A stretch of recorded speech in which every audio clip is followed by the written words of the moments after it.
Omar Niang présidé ko ak beneen collaboration ak président commission scientifique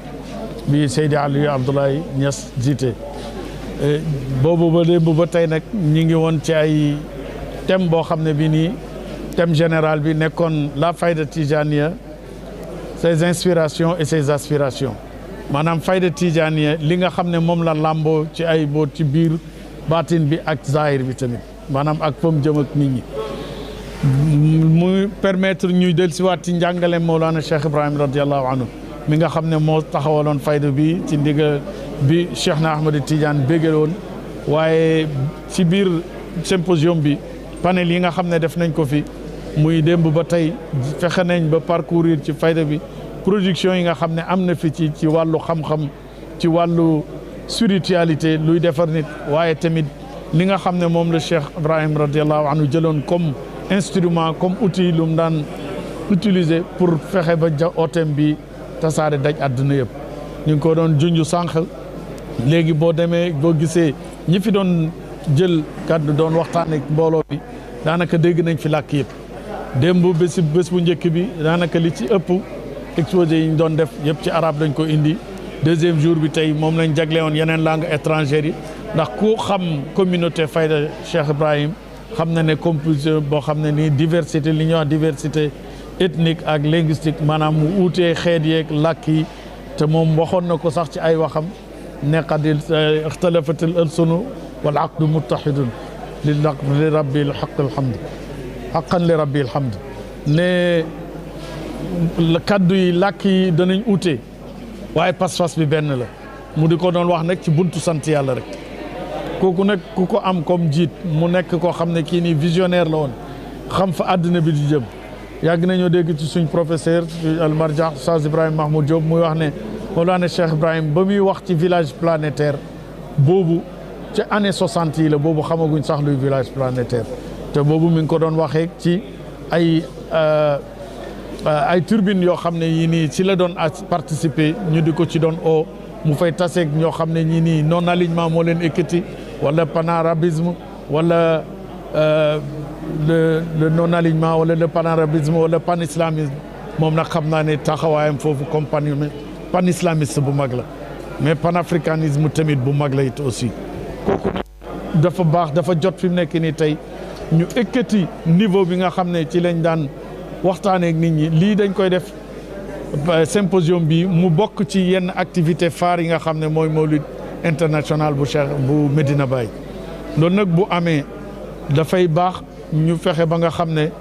ñi jàll enseignement yi nga xam ne mi ngi jàll ñu fexe message bi àgg fu mu mën a gën a mën a sori ndax tey outils yi ñuy jëfandikoo léegi pour xeex diine rawatina xeex tasawuf ak tariqa tijaniya ba fayda bi tamit rëccut ci dafay dem bay dugg ci suñ biir wala mu nekk sax ci suñ biir kon comme défi yi dañoo bëri nag ju xalaatoon lii nii ci njiital commission yooyu ma leen wax léegi ñu fexe ba nga xam ne dañuy taxawal benn turbine boo xam ne dañuy élever niveau yi ñiñ fi dégg sànq ñuy wax ay bindkat ay universitaire ay professeur émérite yoo xam ne ñu jógee ko ci dëkk yu sori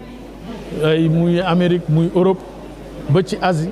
donc da nga gis ne kon dëgg li niveau la boo xam ne bii nii néew na ñu gis ko ci yenn jataay yi kon nag dañ koy def dañ loolu ay symposium gàmmu Medina Baye international dafa nekk un instrument boo xam ne daf ñu permettre ñu transmettre le véritable message de Mawlana Cheikh al Islam El Hadji Ibrahim Niass loolu daal ci gàttal moo doonoon li nga xam ne ci lañ nekkoon ci fan yii nii muy ay activités yu dense yu riche yoo xam ne jëlee nañ fi ay jàngat yu bëree bëri te ñi ngi am ay projets yoo xam ne nii dañ koy bëgg di dajale muy communication yooyu noonu pour publier ko ëllëg ndax tamit ku nekk dégg na ñi nga xam ne moom la sëriñ bi joxe ndigal ci njiital suñ dokk Cheikh Ahmed Boucar muy histoire générale de la fayda tijaniya gis nañ déjà ay produits yu ci xaw a yu commencé génn gis nañ fi luy jege une dizaine d'ouvrages yoo xam ne ni publié nañ ko génne nañ ko ci ron étude histoire générale boobu noonu ci la génnee kon daal ci gàttal daal li nga xam ne mooy oote Cheikh al Islam El Hadji Ibrahim Niass bi dafa nekk loo xam ne ci xam-xam la tege ci yu leer comme niñ ko waxee sànq waaye tamit ci jikko ak ci ekkati yi tey mu jën a jëm ci kanam ak ubbeeku ak ouverture d'esprit boo xam ne bii nii àdduna yëpp la ñuy waxat loolu nag bu amee comme symposium bu mel ni bu amee dana baax loolu ñu leeral ko ci di gërëm ñëpp di gërëm média yi tudd nañ leen sànq ci seen taxawaay ak couverture bi nga xam ne depuis ñu commencé activité yi démb ba tey ñu ngi ci di sant yàlla di leen di joxaat rendez-vous incha allah déwén xam naa ne danañ ko gën a réussir ci niveau bu uteeg lii ngeen liñ xamoon yëpp bu soobee yàlla asalaamaaleykum wa rahmatullahi wa barakatu. intéressant yëkkati ngeen ko ak taxawaay yi nga xam ne yenn projet yi lal nañ ko wax nañ ko ci symposium bi lu ci mel ni li nga xam ne mooy fond Medina Baye est-ce que tey mun nañ ci am benn taxaw seetlu ci fond boobu. waaw fond Medina Baye li nga xam ne moom itamit comme ni ma waxee ci symposium ni mu nekkee outil comme Ansar ni xam ne day organiser li nga xam ne mooy communauté Fayda Tijaniyya Fonds Medina Baye tamit dafa nekk un instrument un bras financier de la Fayda Tijaniyya de mu nekk loo xam ne nag fi mu ne jaratul sax ñuy expliquer nag léegi lii la mais xam nañ historique bi sànq kii doon exposé mi nga xam ne mooy vice président bi muy professeur Banga Guissé professeur à l'université de Gaston Berger wax na ne conseil boobu nga xam ne ñun ñii di wax ak yéen tamit membre lañ ci conseil bi fondation boobu noonu Fonds Medina Baye daal li ko tax a jóg mooy mbooleem luy projet yi nga xam ne yii nii pays bi xadra Cheikh Ibrahim am na ko ci la jëm yaakaar naa ne moom pour réalisation yu projet yooyu noonu yëpp kii di suñ mbokk Cheikh Moustapha Diop bi tamit xëy na question boobu ngeen ma posé gën a ko gën a ci gën a mën a détail parce que moom mi ngi sur place moom tamit il est membre du conseil tey tamit gis nañ réalisation yi nga xam ne sànq ki doon exposé vice président bi wax na ko wax na ci def li nga xam ne réalisé nañ ko ci institut islamique bi muy bloc boobu nga xam ne dana jël 1000 élèves ci en un temps record ñu réaliser ko équiper ko construire non seulement du bâtiment kese buñ construire rek teg mais avec tous les outils instruments de classe yi mu soxla ak loolu yëpp yaakaar naa ne ki dana ma mën a comprendre voilà un peu mën na leen ko bon en fait pour revenir un peu sur le thème du symposium qui consiste dans la Fayda Tijaniyya ses inspirations et ses aspirations c'est une tribune qui nous a permis de passer en revue d'une manière générale les enseignements de Maulana Cheikh al-Islam Hadj Ibrahim Niass qui sont fondés essentiellement sur le Coran et la Sunna du prophète mais surtout un islam soufi. Nous voyons aujourd'hui que le symposium constitue un instrument pour relever les défis auxquels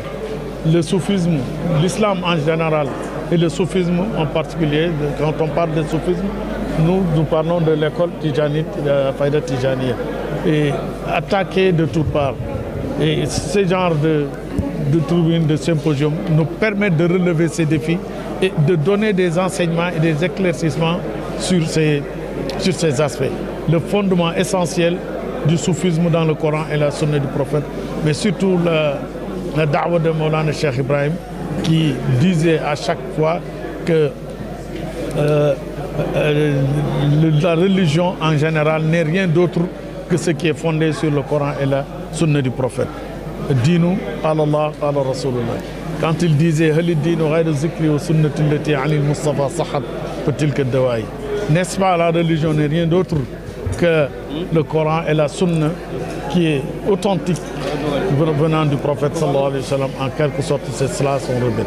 Donc pour dire que tous les différents thèmes, peut-être mon frère Cheikh Ahmed Boukar reviendra là-dessus, qui ont été abordés et rabâchés par des expérients conférenciers, des universitaires, des chercheurs et écrivains qui ont passé en revue presque tous les aspects et sous-thèmes liés à ce thème général, la Fayda Tijaniyya en général, mais son aspect ésotérique et exotérique. Dans tout point de vue, nous avons essayé de rabâcher cela et c'est ce que nous avons dit tout à l'heure pour permettre surtout aussi à la jeunesse et à la nouvelle génération les véritables enseignements, car aujourd'hui les défis internes et externes sont nombreux. Et pour le relever il n'y a aucun autre moyen que ce genre de tribune d'une dimension hautement scientifique. Et nous remercions encore une fois tous les médias qui sont présents et pour couvrir cet événement en vous donnant rendez-vous l'année prochaine, Inch'Allah. Je vous remercie.